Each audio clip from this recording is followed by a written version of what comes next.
Alimtamkia, ngoja warudishe nyuma kidogo. Alimtamkia Yeremia. Yeremia anamtamkia kwamba wewe nimekuita, wewe ni wangu, wewe una kitu cha ziada. Kabla mimba yako kutungwa nalikujua. Wewe una kitu cha ziada. Usijidili, usicheze.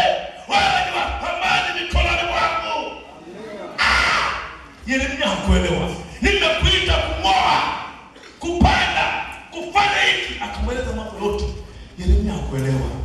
Nataka niwaambie Mungu akikutamkia kuna kitu kinaonekana. Hebu ngoja niwakumbushe mtu mmoja msomaji hapa haraka, Mwanzo moja. Nataka nione hapa haraka. Halafu niwasomee somo langu haraka. Hebu angalia hapa. Mwanzo, in the beginning, Mwanzo moja. Mstari, soma. Unasoma haraka sasa. Mwanzo moja 3. Inasema Mungu akasema mstari wa 6. Iwe nuru ikawa nuru. Wataki hivi fulani.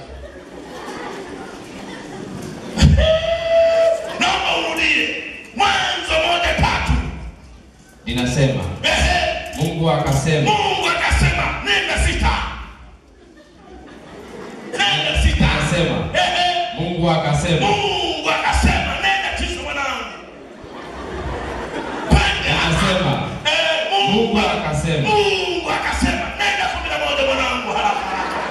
Imeandikwa Mungu akasema nenda. Mstari ule wa 14 mwanangu haraka. Imeandikwa Mungu akasema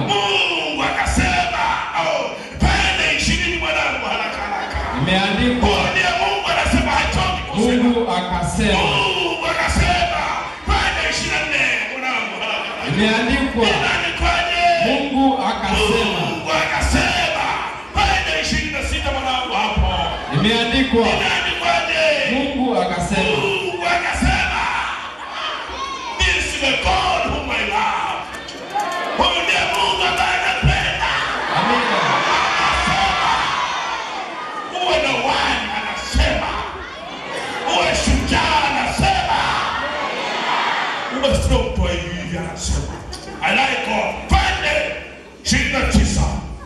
Anasemaje? Imeandikwa ni mwanangu. Mungu akasema. Yaani Mungu toka kitabu cha Mwanzo anaongea tu anasema. Angekuwa mwingine. Tunaona wewe mimi. Unajua Petro aliulizwa maswali mawili matatu. Petro, wanipenda?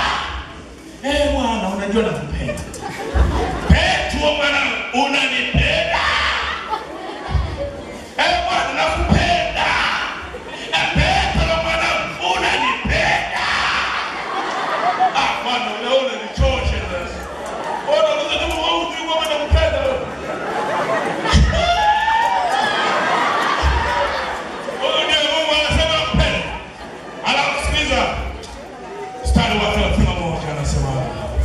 Imeandikwa Mungu akaona kila kitu. Tumalizia tu sasa. Mungu akaona kila kitu alichokifanya. Mungu akaona. Na tazama ni chema sana. Mungu akaona. Haleluya. Angalia kile neno. Mungu akaona. Mungu akaona. Baada ya kufanyaje? Baada ya kusema. Mungu anayesema mwishoni anaona. Mungu akisema wewe ni mchungaji, ataona siku moja ukihubiri. Mungu akisema wewe ni injinia, hakuna ambaye atapinga, siku moja utakuwa injinia. Mungu akisema wewe ni daktari bingwa, don't worry, there is a God who does wonder. He is able to do for you. Yani Mungu akisema wewe ni nabii, siku moja tu acha na manabii wake wa siku hizi za mwisho. Na Mungu anasema na wewe jisemee leo, jisemee mimi ni mchungaji. Alafu unabaki mchungaji.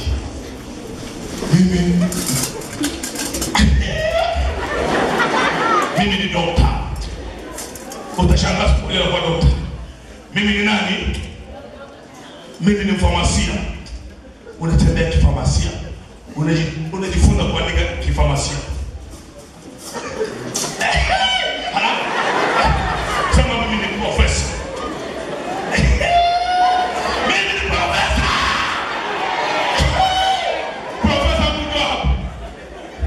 Profesa ndio. That's still not it, profesa. Tuenda prof. Kwa nini hapa? Mimi ni president of Adventist Church. Oh, wanangu. Hapa tunadharau. Mtu apimi kwa ufupi. Mtu anapima kwa ndani alivyoonana. Kuna mama mbili, kuna kilema mmoja. Hapa baadaye alikwenda tengeneza koroboi. Tengeneza vibatari mwaka wa 90. Tengeneza vibatari, anachomelea kwa risasi, anachomelea. Siku moja mtu mmoja akamvamia. Alipomvamia huyo kilema, akamtisha. Akamwambia, sikiliza nikwambie, usinione mwembamba, kifuani mnene.